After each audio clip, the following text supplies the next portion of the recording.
So, good afternoon, all. I am Shobhik, a second year research scholar at Systems and Control Engineering IIT Bombay. I welcome you all to the wonderful talk organized by Syscon Talk.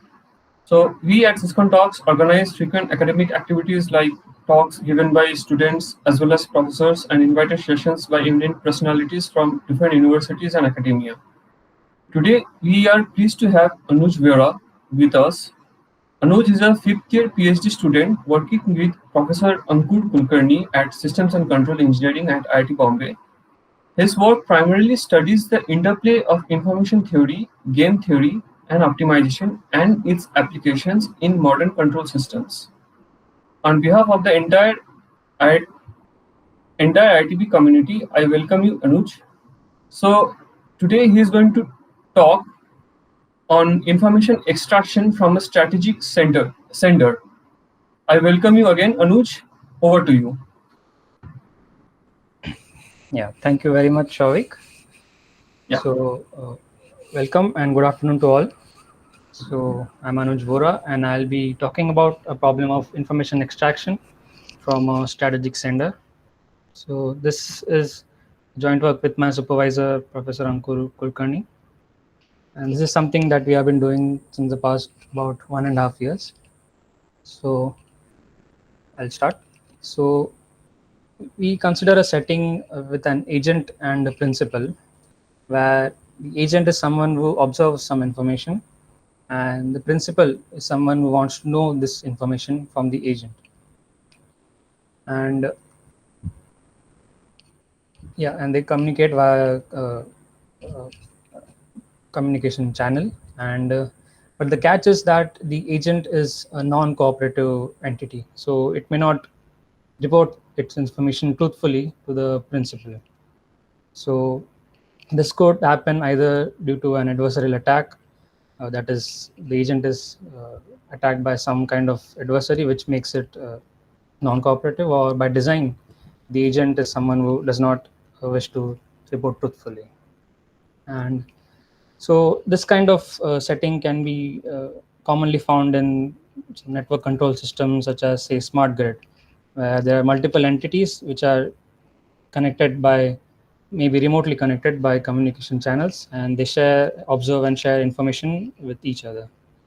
And a particular agent in this setting could be a sensor, and the principal could be a controller. So the sensor observes information and the controller wants to know what this information is, and it could be that the sensor is compromised and it could give out false information.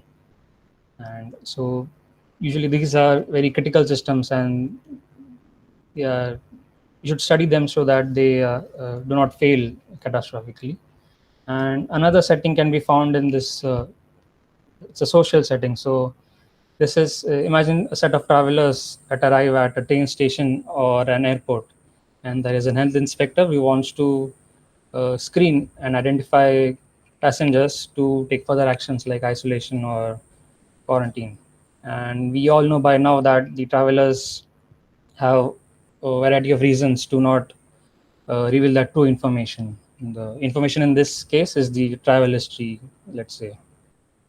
So, so we see that these kind of problems are widely seen in the world, and uh, it's imperative to study them. And yeah, so we consider this abstract setting between a sender and a receiver. The sender is usually one who observes information and sends it across, and the receiver is the one who receives information. And the receiver is trying to extract information from the sender, so we call this the problem of information extraction. And we ask the following question: so what should the receiver do in order to extract information from the sender? And what is the amount of information? So we clarify what we mean by amount later on. So what is the amount that can be extracted from the sender? And are there fundamental limits to what can be extracted from the sender. So yeah, so coming to the mathematical formulation. So the sender, we assume that the sender observes n-length sequence, which is just randomly generated, which consists of randomly generated symbols from this alphabet X, and it sends a message to the receiver by encoding it as with the function Sn, and it sends across Y.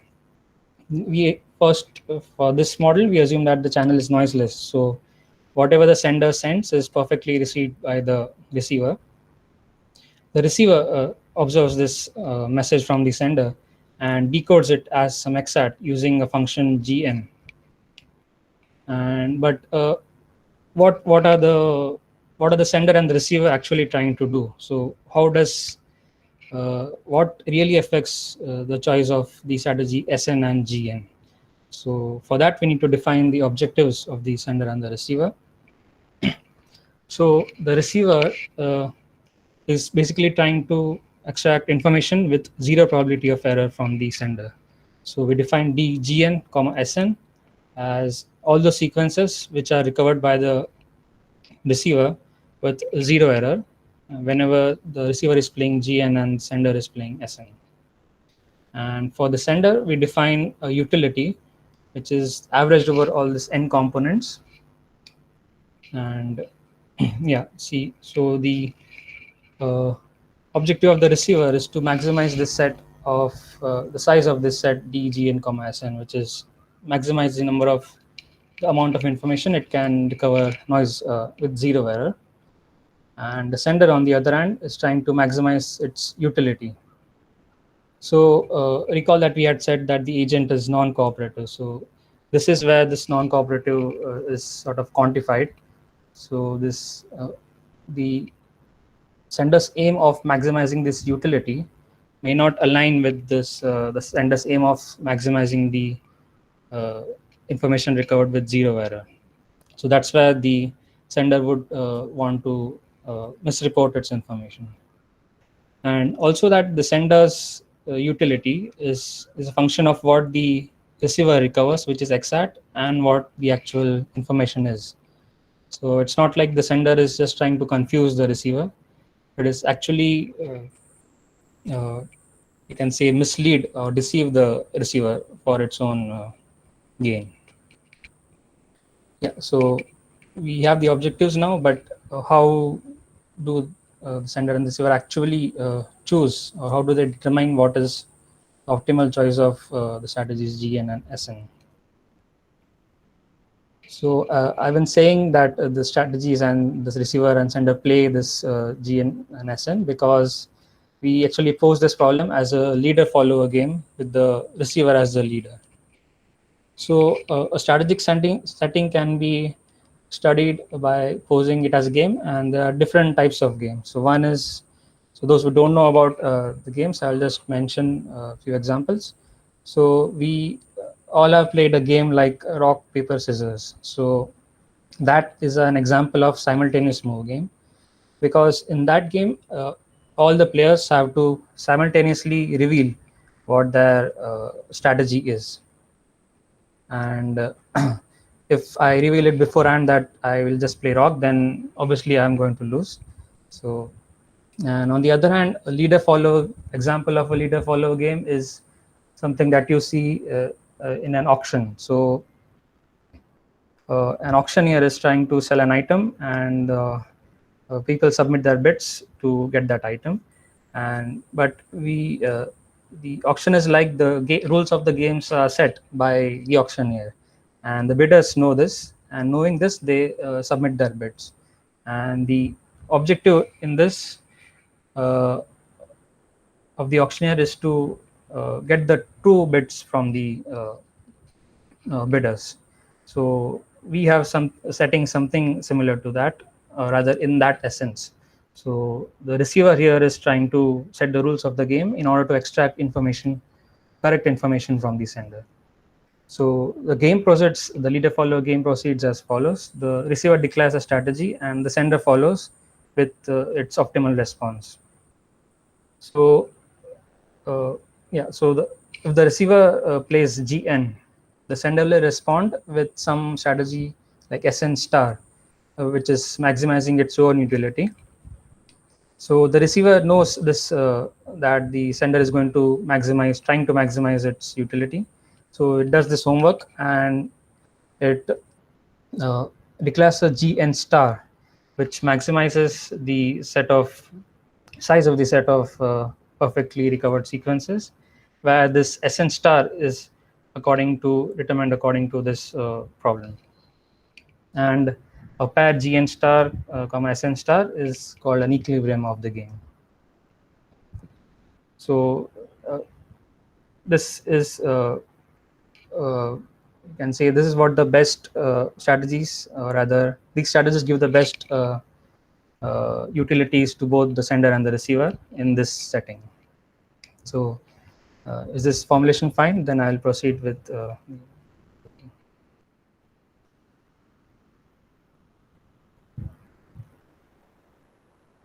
okay, so I will before coming to the main results, I will discuss some related work to our work. So this problem of communication between strategic entities is not new. So it has been studied in game theory, in control theory, and in economics. It is quite popular. So the main interest in this studies is the viewpoint of the sender. So people are usually interested in understanding what the sender, who has superior information, can do to influence the receiver, or in other case they consider a neutral perspective, which is basically a simultaneous move game between the sender and the receiver. So clearly, in contrast, we have perspective of the receiver in this case, and also work can be termed as something like zero error strategic communication, because the receiver wants information with zero error. And we have related work in this area. So uh, we we also have studied a problem where the receiver tries to not say recover information with zero error, but asymptotically zero error. So this we will discuss today in the later half. And there's another work where we have shown that how this formulation can be uh, used to solve the problems like screening of travelers and by the health inspector. So we now come to the main results of our paper. So before that, we discuss some definitions. So this definition of sender graph is sort of central to our paper. So sender graph is basically a graph on the set of sequences x power n, where two sequences x comma y are adjacent if either one of these two inequalities hold.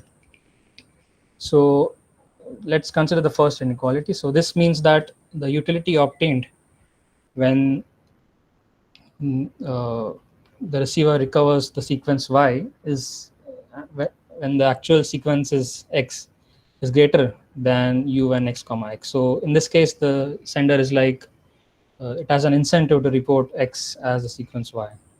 So basically, two sequences or two vertices in this graph are adjacent if the sender has wants to report one sequence as the other. And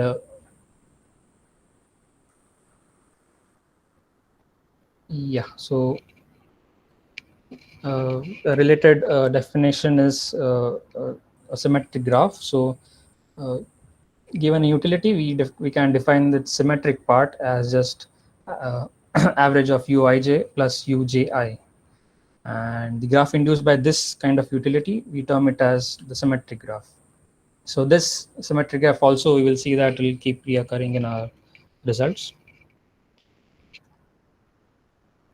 Yeah, so the one thing to note is that uh, the structure of the graph is sort of determined by this utility. So fix an n, say n is equal to 1, then the graph gs is determined by the single letter utility u, and similarly graph gs2 rather, is determined by u2, and so on. Yeah, so how much information can be actually extracted by the receiver in an equilibrium. So this theorem answers that. So for all equilibrium strategies, the receiver can recover uh, uh, alpha alpha of GSN number of sequences from the sender. So this is just the independence number of the graph GSN. And so basically this says that the receiver can recover any of the largest independent sets in this graph. And the receiver can achieve this by just choosing a strategy uh, as follows. So it chooses a set IN and it recovers it noiselessly. So it applies an identity map on that set only. And if it and for any other set, it says that some error x naught, some error sequence x naught. So you can see that based on the information it receives from the sender, it chooses to only correctly decode only for a subset of sequences, and rest of the sequences it says it's an error. So this is basically trying to restrict the choices of the sender so that it has less number of avenues to lie about its information. And the dilemma for the receiver is that IN cannot be very large, say XN. Then the information it will be that will be recovered with zero error would be very less. And also IN cannot be very small because that itself will restrict the uh, number of sequences. So now we have this independence number of at the block length n. So we can now ask this question. So how does this number grow with n? And is there a fundamental limit on this growth of the size? So to answer that, we define this notion of information extraction capacity of a sender. So this is, we denote it as psi u, and it's the limit of the nth root of the independence number of the graph GSN. So yeah, so we ensure that this limit indeed exists, and almost trivial kind of bounds on this capacity are as follows. So the upper bound is quite trivial because the independence number can be at most q power n, and so this capacity cannot exceed q. And the lower bound is basically saying that so yeah, the lower bound we get by saying that given an independence number in the graph GS, given an independent set in the graph GS, we can construct an independent set in the graph GSN by just taking the n-fold Cartesian product, and that will give that there exists you can say independent set of size alpha GS power n. So yes, obviously we show that these are not tight bounds, and we show better bounds for the capacity. So yeah, so yeah, so we sort of consider slide D2, but it is basically to show that determining this capacity is hard. So related notion from information theory is the Shannon capacity of a graph G, which is denoted as theta of G, and is given as the limit of this independence nth root of the independence number of the strong product graph of G. So these are sort of mathematically similar quantities, but operationally they are very different, because this talks about only a graph and we have a utility. So we are talking about sender, but we can see that this limit is sort of very similar looking expression. So and also we know that this determining this quantity theta of G is quite hard, and it's unknown even now for you can say a heptagon graph, which is a graph on it's a cycle graph with 7 vertices. So this problem I think was formulated in the 50s, and it's still even for such a small graph this value is unknown. So it's quite hard. So the question is, are these two capacities related? So the answer is yes. So given a graph G, we can define a utility using the structure of the graph G, which is the adjacency matrix, and define a utility as this. Then for this utility, the two capacities are equal. So this basically shows that uh, uh, we also cannot expect to get exact answers for this capacity psi of u, and all the best we can do is probably to get bounds, that is upper bound and lower bound on this quantity. So that's what we now show. So first we discuss the lower bounds on this capacity. So is it clear up till now, or if anyone has questions?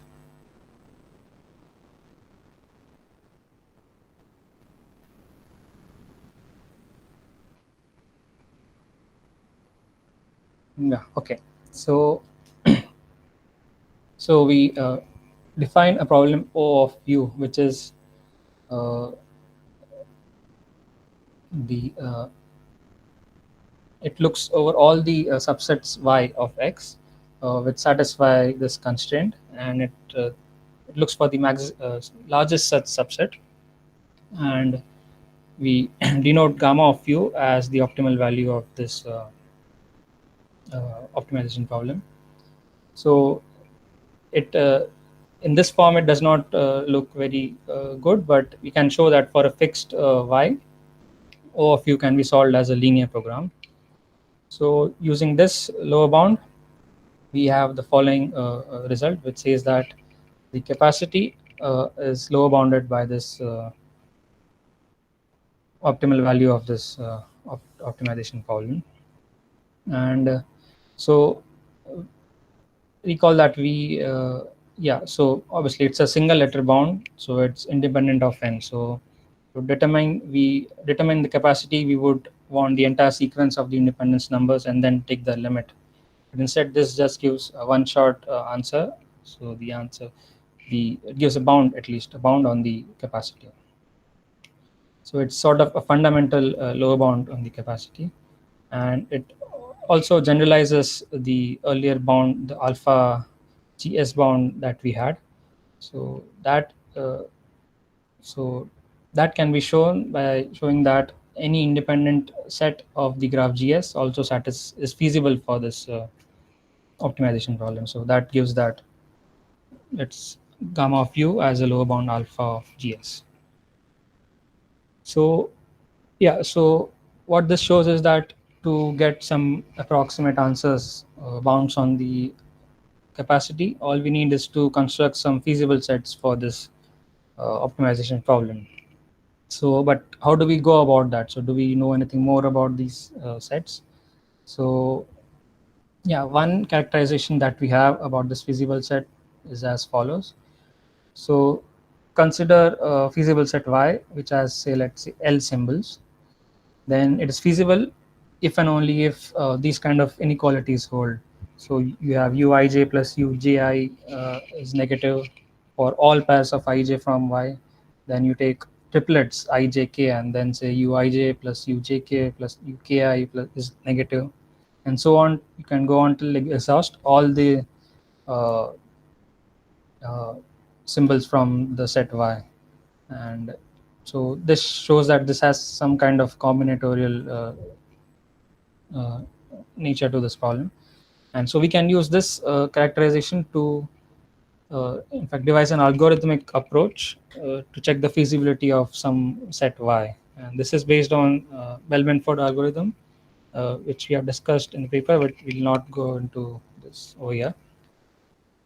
And with this characterization, we also can say that any feasible set is also an independent set in the symmetric graph. So recall the symmetric graph is induced by the symmetric part of the utility. So basically we have these two bounds on the lower bound itself. So we had that gamma of u is at least the alpha of GS, and this gives that it's at most the alpha of G symmetric graph. Yeah, so now we know somewhat a little more about this optimization problem. So now we try to improve the lower bounds. Can we do that? So recall that this problem O of u was defined for block length size length 1. So basically for the single letter utility, we can always define it for a general n block length. So that would be just everything remains the same, just that everything is now uh, n length, or yeah. So and let's call the optimal value of this problem as gamma of u n. And with this problem, we can show that the limit of the nth root of gamma of un actually is equal to the capacity. So this theoretically means that we can approximate the capacity arbitrarily closely, but of course, as it is not may not be practically feasible, because we are taking Cartesian product of the alphabet, which grows exponentially in size. So, but we do have this theoretical result at least. So yeah, so this completes our analysis on the lower bound. So we now go on the other side and try to get some upper bounds on this capacity. So uh, yeah, so for the upper bound, we have again we have this symmetric graph over here. So we can show that the capacity is upper bounded by the Shannon capacity of the symmetric graph. So which is theta of g sim. And again, as with the lower bound, this is a single letter bound. It only depends on the single letter utility u and not on the block length n. And so together, this with the upper bound and the lower bound, it completes the picture that we have. And the capacity is at least gamma of u, and it's at most theta of the symmetric graph. And uh, this, yeah, it's well known that semi-definite programming based upper bound is available for this Shannon capacity of graph G, which is called the Lowas theta function. So in effect, we have yeah, so it's an upper bound on the Shannon capacity. So it's have an upper bound on the capacity also, information extraction capacity. So in effect, we have two computable bounds on the information extraction capacity. And yeah, so we have discussed lower bounds and upper bounds. So there must be some cases where the capacity exactly characterized. So we discussed that in the slide. So there are some classes of utilities where you can exactly know that the capacity is this. So so this theorem basically gives a tighter bound on the upper bound on the capacity. So the earlier result showed that the capacity is upper bounded by the Shannon capacity of the symmetric graph. This shows that it's upper bounded by the Shannon capacity of the graph GS itself. And if so, yeah, so this holds if the utility is something of this form or if it's symmetric utility. And in either of this case, if the equality holds over here, if the GS is a perfect graph. So a perfect graph is basically a graph which has no odd holes or odd anti-holes. Basically, a pentagon or a heptagon are not perfect graphs. And yeah, for the perfect graphs, it is known that the Shannon capacity of graph GS itself is equal to the alpha of GS. So the lower bound and upper bound will sort of match. And that will give us that the information extraction capacity is also equal to theta of GS or alpha of GS.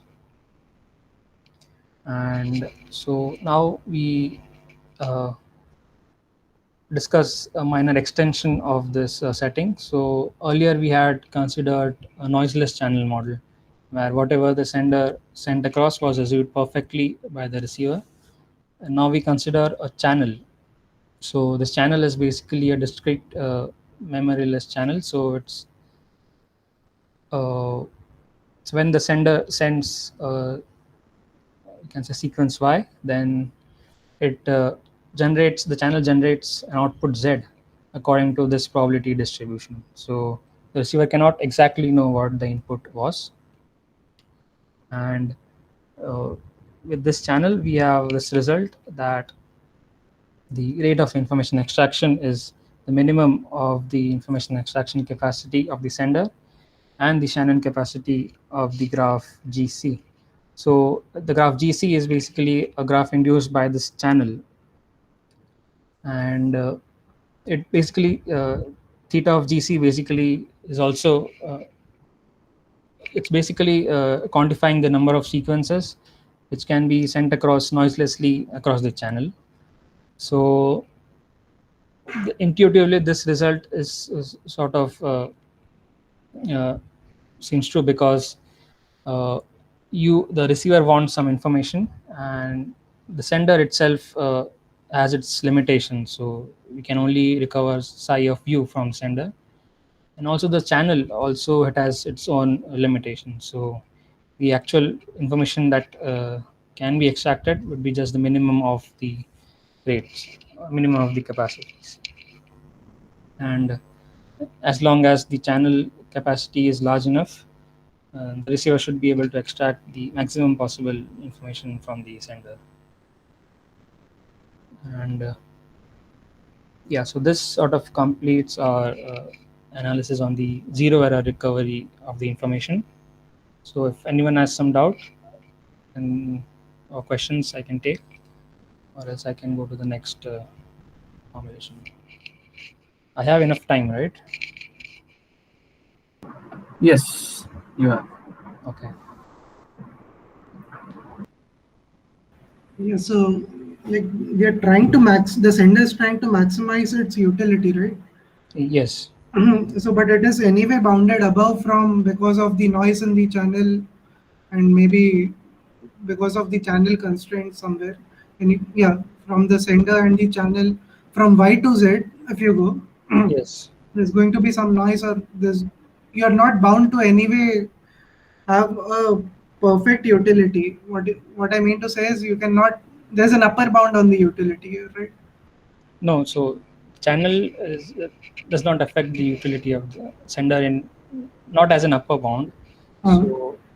So basically, the sender is trying to send information to the receiver in order to maximize its utility, but the channel sort of makes it difficult. It's not sort of an upper bound, but sort of makes it difficult. Uh, so anyway, the utility is going to bound to decrease, right? Need not be. So Okay.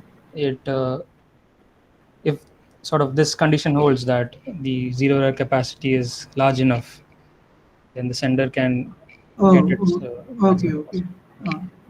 If the channel is very bad, obviously both are affected. Okay. Yeah.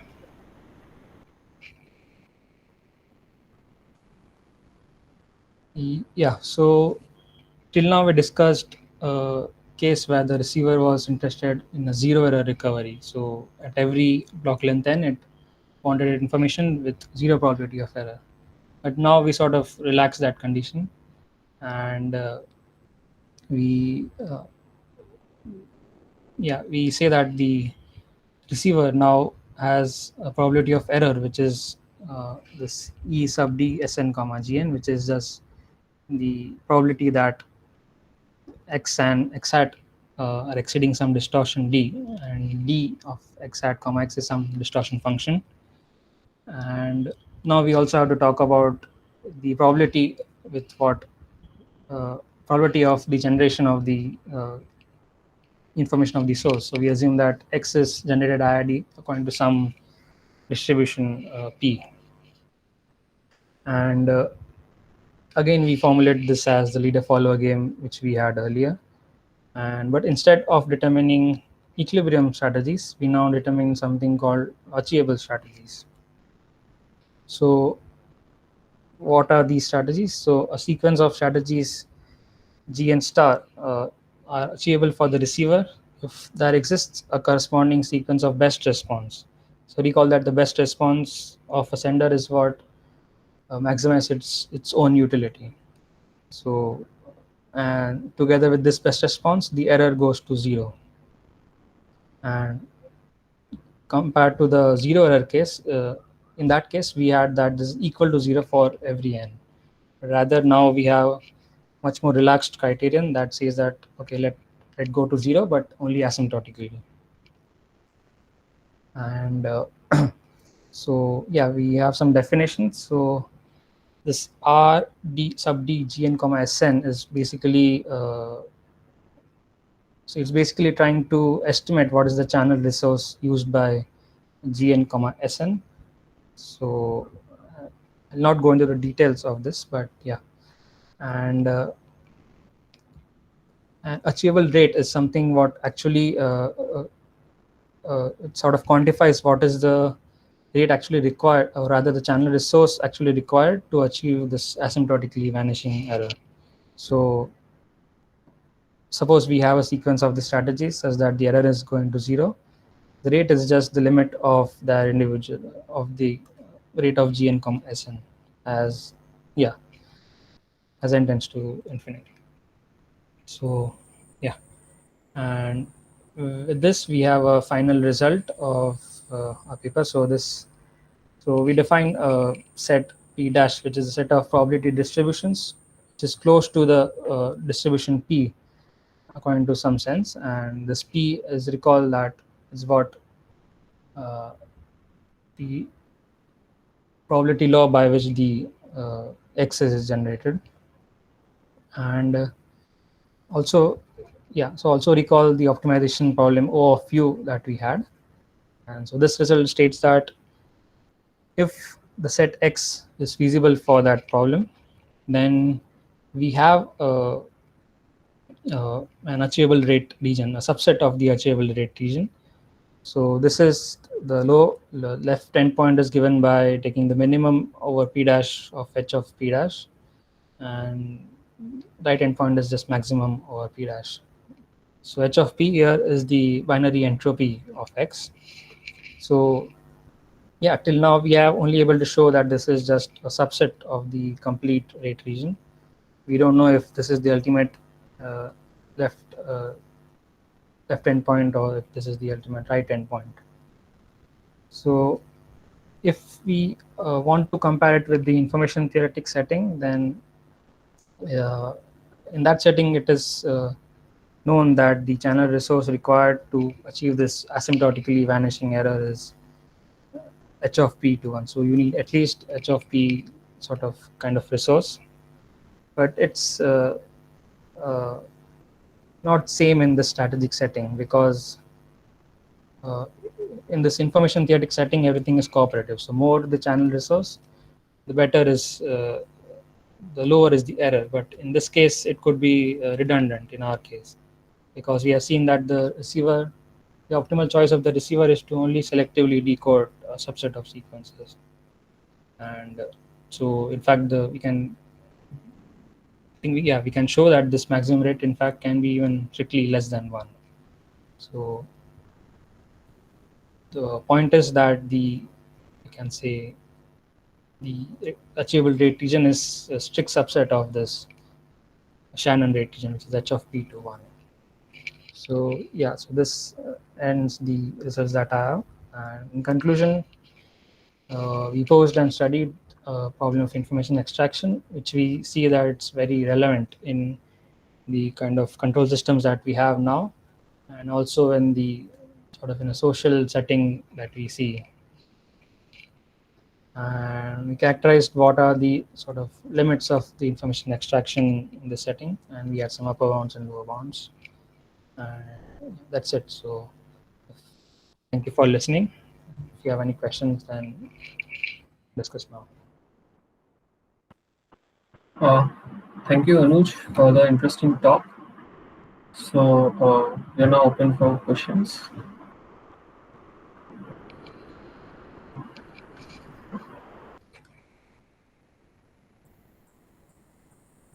So I have a question. A few Yes. slides back, you have defined the distortion function.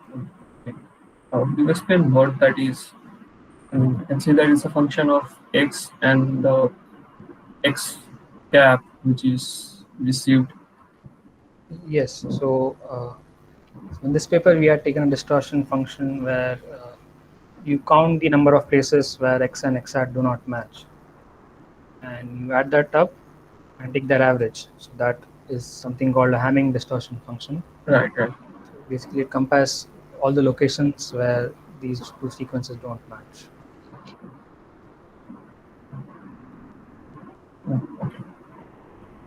Since if there is some time, why don't you go over the traveler models? Maybe people will get some more motivation from there.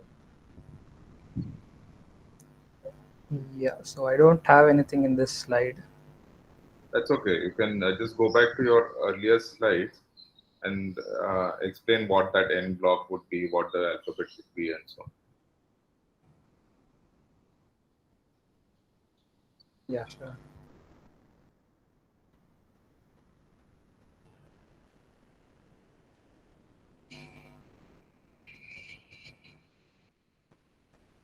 Yeah, so I had mentioned that we have also applied the setting to the problem of screening of travelers. So, uh, so this is how we model that setting. So we assume that x, calligraphic x, is you can say set of locations that you have, and the sender or the traveler in this case has an n length history. So it has been to location x1, x2, x1 till xn, and then arrives at an airport. And the receiver or the health inspector wants to know the true travel history of the sender. And the sender obviously has its selfish motives, so it tries to mislead or misreport its information. And one more the extension sort of to this problem we assume is that the receiver in this case does not know what the utility of the sender is. So we assume that there are like some finite types of senders, and we denote it as lambda. So sender of particular type may be more honest or dishonest and so on. And the receiver in this case has only uh, sort of, you can see, a noisy observation, or it has just a belief over these types. It can only know with some probability that the sender is encountering is of type lambda, or if he's honest or dishonest. And we again formulate that as a leader follower game, and we try to quantify what the maximum amount of information, in this case maximum amount of true travel histories, that can be extracted from the travelers. And what's the nature of the solution? You can tell about the optimal questionnaires and so on. Yeah, so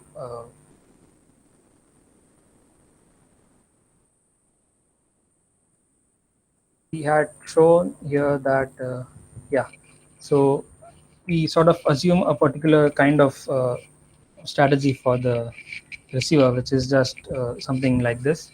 So, and it again, we also have similar result in that paper also, which shows that the receiver basically selects a set of histories which it correctly decodes. So if the receiver is saying something from IN, it will decode it correctly, and for everything else, it will say it's an error. And the size of I don't exactly recall, but it's something like an average of the independence number of the uh, sender graphs with type lambda, something like that. Yeah.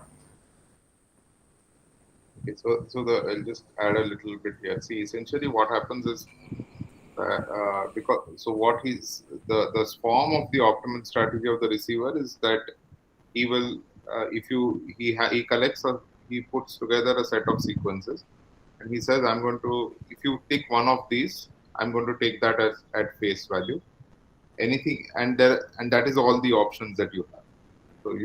So if there are few locations that you can that are there, possible locations, and n length histories you are considering, there are possible q raised to n possible histories that you could have potentially had. Now the health inspector, when he comes up, his optimal strategy is to design a questionnaire.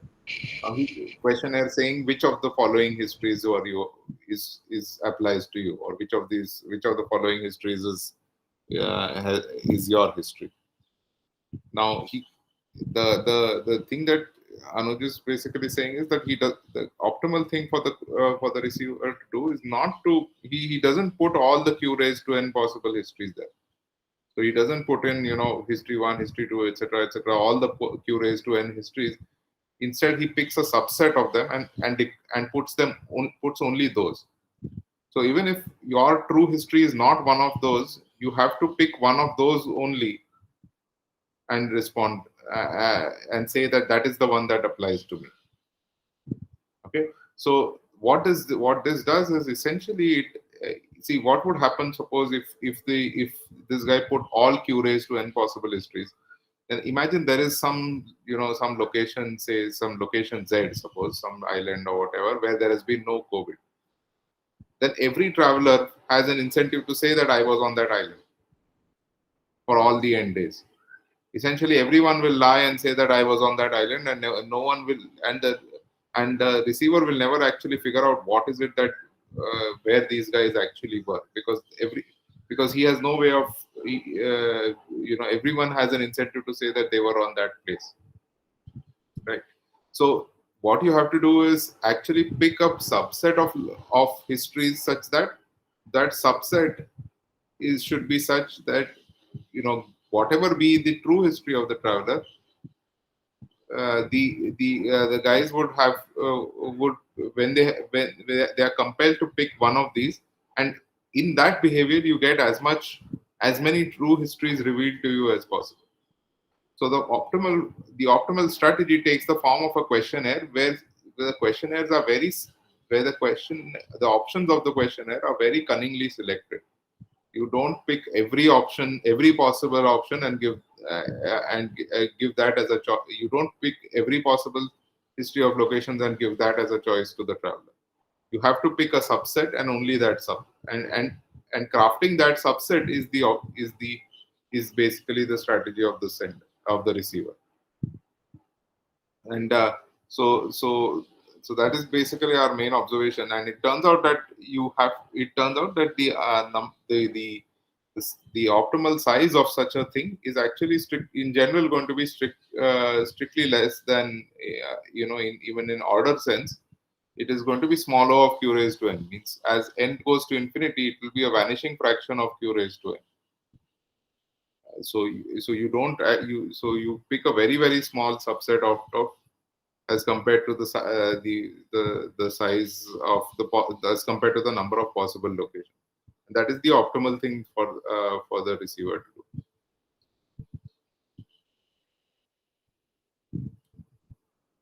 So yeah, so this is essentially the if you actually have been to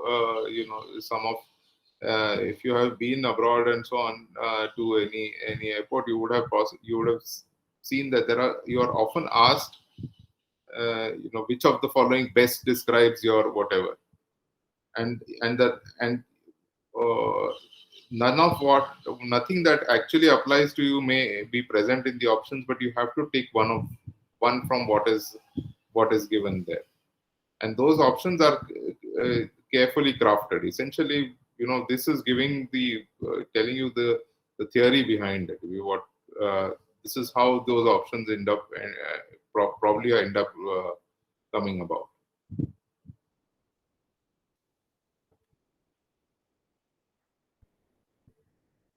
Yeah, so you can continue on it. Yeah, I think this is it. I think, yeah.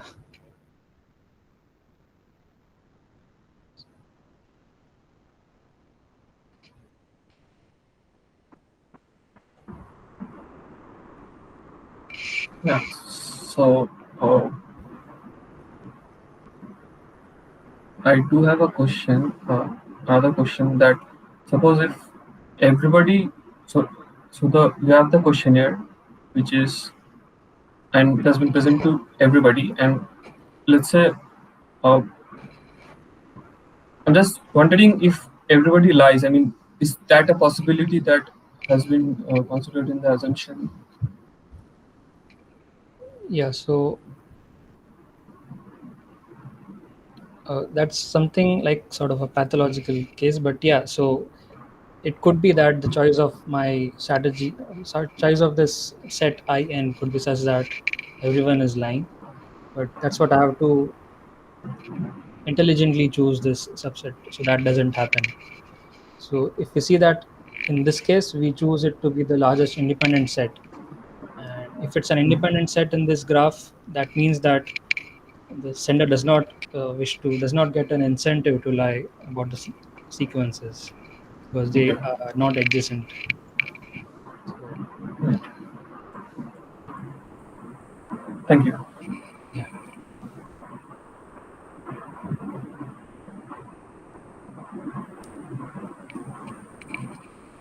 Yeah. So thank you, Anuj and Professor Ankur. Yeah, thank you. So if there are no other questions, then maybe we can end this session. I would also like to thank you again for finding time for us and giving this wonderful talk. And Thank you with for this having note, me. yeah, sure. With this note, stay safe and healthy, everyone. Thank you again.